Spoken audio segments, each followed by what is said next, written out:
If you've got a frozen turkey this Thanksgiving, here's the best way to thaw it.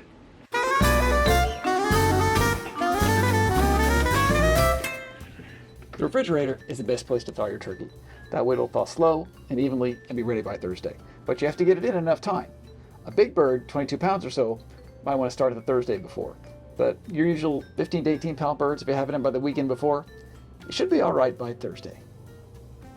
But check it Wednesday. So let's say your fridge is full. There's another way. You can put it in a cooler. Put ice at the bottom, put the turkey in, and the ice is going to melt, and it's going to help the heat transfer and help thaw the turkey. This will take about the same amount of time as it does in the refrigerator, though. So check it after a couple days.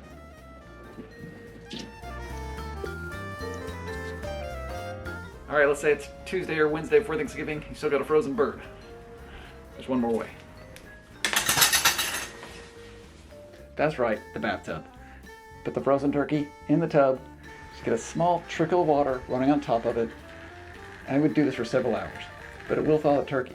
It's not the most elegant method, but it works. So happy thawing, and happy Thanksgiving. But don't cook a frozen bird.